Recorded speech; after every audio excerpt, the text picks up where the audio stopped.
বিসমিল্লাহির রহমানির রহিম। আসসালামু আলাইকুম, সবাই কেমন আছেন? হঠাৎ মেয়ে বলতেছে সে বিরিয়ানি খাবে, তাই রান্না করতে চলে গেলাম বিরিয়ানি। সে আবার চিকেন বিরিয়ানি পছন্দ করে, তাই আমি চলে গেলাম চিকেন বিরিয়ানি রান্না করার জন্য। আমি এটাকে মাটির চুলায় রান্না করেছিলাম। চিকেন বিরিয়ানি বানানোর জন্য প্রথমে আমি একটা গ্রেভি বানিয়ে নিয়েছি। আদা, রসুন, তার মধ্যে বাদাম, কাঁচামরিচ অ্যান্ড টক দই দিয়ে গ্রেভিটা আমি বানিয়ে নিয়েছি। তারপর একটি বলের মধ্যে আলু, পেঁয়াজ, টমেটো কেটে নিয়েছি।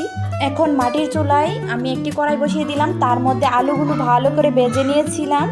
তারপর আলুগুলো ভাজা হয়ে গেলে আলুগুলো তুলে তার মধ্যে তেলের মধ্যে আমি দিয়ে দিয়েছি গ্রেভিটা দিয়ে ভালো করে ভেজে নাড়াচাড়া করে দিয়ে দিয়েছি জিরার গুঁড়া, আস্ত মশলা, মরিচের গুঁড়া দিয়ে তা ভালো করে নাড়াচাড়া করে এর মধ্যে দিয়ে দিয়েছি বিরিয়ানি মশলা, দিয়ে দিয়েছি টেস্টি সল্ট। সব কিছু দিয়ে ভালো করে মশলাটাকে কষিয়ে নিয়েছি। এদিকে আমি চিকেনটাকে ভালো করে কেটে ধুয়ে পরিষ্কার করে একটি কড়াইয়ে ভালো করে ভেজে নিয়েছিলাম। তারপর গ্রেভিটা হয়ে আসলে এর মধ্যে দিয়ে দিয়েছি চিকেনগুলা দিয়ে ভালো করে কষিয়ে রান্না করে নিয়েছিলাম। যতক্ষণ পর্যন্ত চিকেন থেকে তেল বের হয়ে না আসছে ততক্ষণ পর্যন্ত ভালো করে কষিয়ে রান্না করে নিয়েছি। চিকেনটা রান্না হয়ে গেছে। চিকেনটা খুব সুন্দর হয়েছিল, রান্না খুব গ্রান আসছিল। তারপর গ্রেভি থেকে আমি চিকেনটা আলাদা করে নিয়েছি। এখন একটি পাতিল বসিয়ে দিলাম, তার মধ্যে গ্রেভিটা দিয়ে দিয়েছি। গ্রেভিটা ভালো করে কষিয়ে তার মধ্যে দিয়ে দিয়েছি চালগুলো দিয়ে ভালো করে গ্রেভিটার সাথে মিশিয়ে ভালো করে নাড়াচাড়া করে ভেজে নিয়েছিলাম।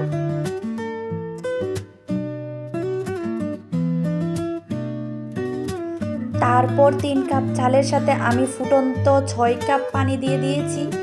পানিটা মেপে দিলে ভালো হয়, চালটা এদিক সেদিক হয় না, নরমও হয় না, শক্ত হয় না।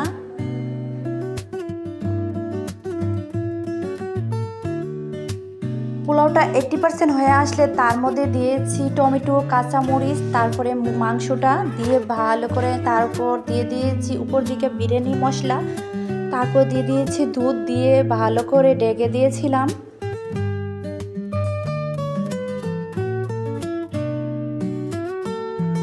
এই তো বিরিয়ানি হয়ে গেছে। দেখতে যেমন সুন্দর হয়েছিল, খেতে খুব মজা হয়েছিল, মাখো হয়েছিল।